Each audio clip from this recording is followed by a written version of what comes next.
នៅក្នុងពេលនេះសូមលោកស្រីអ្នកនាងកញ្ញាផ្ដល់ការស្វាគមន៍ចំពោះគូទី2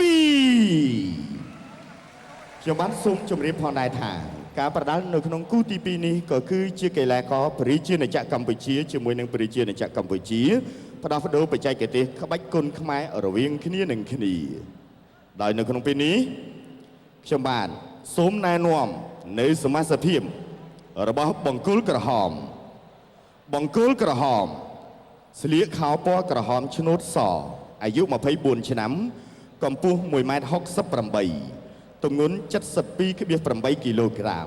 ធ្លាប់ប្រកួតចំនួន65ដងឈ្នះ58ដងស្មើ2ដងចាញ់5ដងជាកីឡាករមកពីក្លឹបប្រដាល់ព្រះខ័នរាជនៃកងរាជអាវុធហត្ថលើផ្ទៃប្រទេសមានស្រុកកំណើតនៅភូមិស្វាយដង្គមឃុំស្វាយដង្គមស្រុកតាភុលខេត្តសៀមរាបគ្រូបង្ហាត់លោកទ្រឿងសរសាយលោកស្រីអ្នកនាងកញ្ញាសូមណែនាំឲ្យស្គាល់ហនុមានដៃដែកជ្រែកអាកាសជ័យកុសល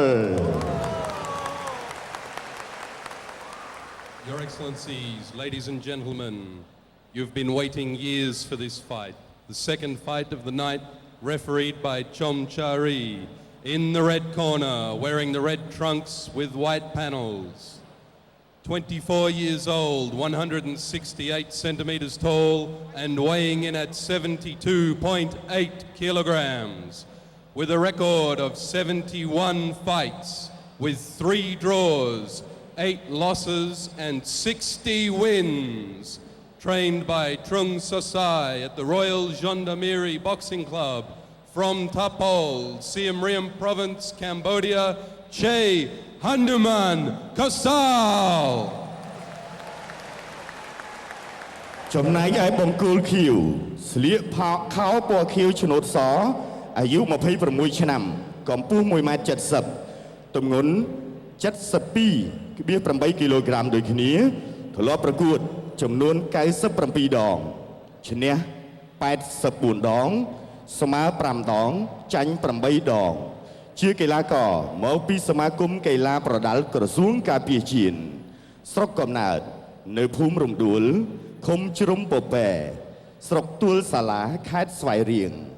គ្រូបង្ហាត់លោកឈិតសរឹមលោកស្រីអ្នកនាងកញ្ញាសូមណែនាំឲ្យស្គាល់ម្ចាស់ខ្សែក្រវ៉ាត់ជើងឯក CTN ទម្ងន់67គីឡូក្រាមធុនសុភា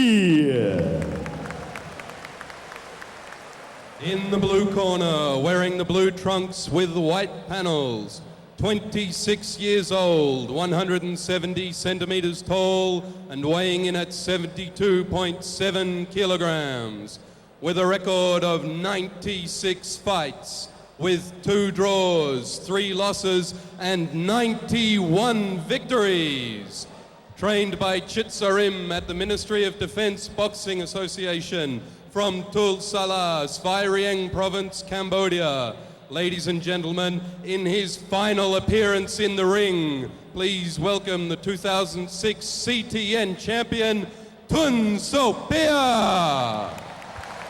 នៅពេលនេះសូមបកគលកម្មវិធីជូនគណៈកម្មការរៀបចំការប្រកួត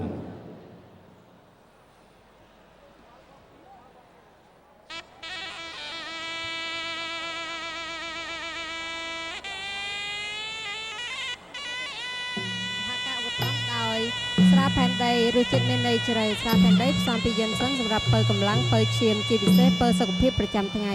ស្រាផែនដីមានសញ្ញាផែនដីពណ៌ខៀវជាសម្គាល់ស្រាផែនដីរសជាតិស្រាលស្រទន់ត្រជាក់បំពង់កបើលោកអ្នកចង់ពិសាស្រាដែលមានរសជាតិស្រាលស្រទន់ត្រជាក់បំពង់កសូមពិសាស្រាផែនដីកម្មវិធីប្រដាល់គុនខ្មែរដណ្ដើមខ្សែក្រវ៉ាត់ពិភពលោកសូមអរគុណដល់បណ្ដាញទូរស័ព្ទឆលាតសែលខាតដែលបានគ្រប់គ្រងនិងឧបត្ថម្ភដល់ការប្រកួតកីឡាប្រដាល់គុនខ្មែរដណ្ដើមខ្សែក្រវ៉ាត់ពិភពលោកលើកនេះ Total ជាក្រុមហ៊ុនប្រេងឥន្ធនៈអន្តរជាតិលំដាប់ទី 4 លើពិភពលោក Total មានប្រតិបត្តិការរបស់ខ្លួននៅជាង 130 ប្រទេសលើពិភពលោក Total យើងឆ្ពោះទៅមុខកាន់តែឆ្ងាយ Exploring and Developing Cambodia ក្រុមហ៊ុន Endogen Resource ជាក្រុមហ៊ុនស្រាវជ្រាវរុករករ៉ែដើម្បីចូលរួមក្នុងការអភិវឌ្ឍប្រទេសកម្ពុជាបាទក៏ដូចគ្នាផងដែរសូមអរគុណដល់ Hotel Cambodia បាទក៏សូមបញ្ជាក់ផងដែរថាវត្តមានរបស់កីឡាករធុនសុភានៅពេលនេះបាទគឺជាវត្តមានចុងក្រោយនៅលើរេងហើយបាទទោះជាចាញ់ក្តីឈ្នះក្តីគឺកីឡាករធុនសុភានឹងបញ្ចប់អាជីពជាអ្នកដានរបស់ខ្លួននៅថ្ងៃនេះតែម្ដង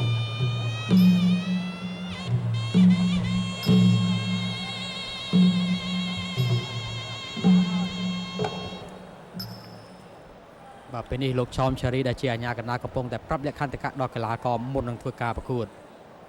បាទពិតជាមិនធម្មតាទេសម្រាប់កីឡាករធុនសុភាបាទក្នុងនោះធ្លាប់ប្រកួតចំនួន97ដងឈ្នះ84ដងស្មើ5ដងបាទចាញ់តែ8ដងទេគូពិសេសទី2ទឹកទី1បាទគូពិសេសទី2នៅក្នុងទឹកទី1បាទបង្គោលក្រហមកីឡាករជ័យកុសលបង្គោលខៀវបាទធុនសុភា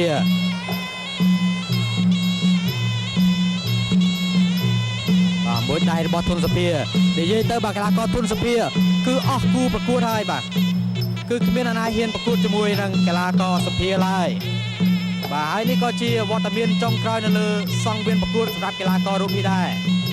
បាទមិនដឹងថាបញ្ចប់ពីអាជីពប្រដាល់ទៅបន្តអាជីពអីនោះទេបាទមួយជើងឆ្វេងរបស់ធុនសុភាវាយម្ដាយខាងស្ដាំថែមទៀត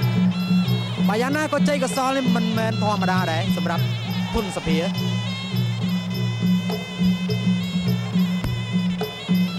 មួយជើងឆ្វេងរបស់កីឡាករធុនសុភាបាទមើលឆ្វេងមើលស្ដាំប៉ះដៃគ្នាមួយធាក់ថែមួយទៀតរបស់កីឡាករចាប់ជើងជាប់ប៉ុន្តែមិនអាចធ្វើបានបាទយ៉ាងណាទឹកទី1កីឡាករទាំងពីរហាក់ដូចជាស្ទាបស្ទង់បច្ចេកទេសរវាងគ្នាទៅវិញទៅមកមួយដៃឆ្វេង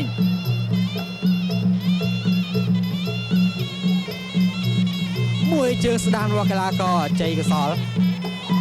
គាត់ដួលបាទប៉ុណ្ណឹងមិនពេញកម្លាំងសម្រាប់កីឡាករធុនសុភាឡើយបាទគឺគ្រាន់តែល្មមតែប៉ុណ្ណោះប៉ះដៃគ្នាមួយ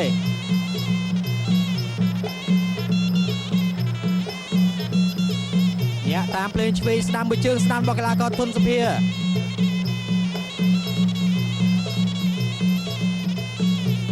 ប៉ះដៃគ្នាមួយសិនរវាងកីឡាករទាំងពីរមួយជើងស្ដាំមួយដៃសងទៅវិញមួយជើងខុសចាប់ជើងជាប់ទាត់សងទៅវិញបើយ៉ាងណាក៏កីឡាករបង្គោលខៀវធុនសុភាមិនអីដែរទស្សនាការប្រកួតជាបន្តទៀត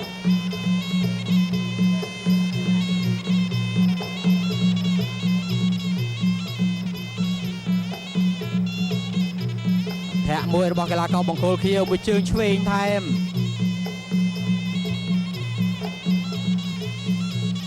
ចលោគ្នាទៅមកមួយជើងឆ្វេងមួយដៃស្ដាំសងបាទមួយជើងស្ដាំសងទៅវិញខ្លាំងបើយ៉ាងណាក៏ជ័យកសលមិនទាន់ទ្រុឌទ្រោមដល់ហើយទើបតែទឹកទី1របស់មួយជើងស្ដាំសងខ្លាំង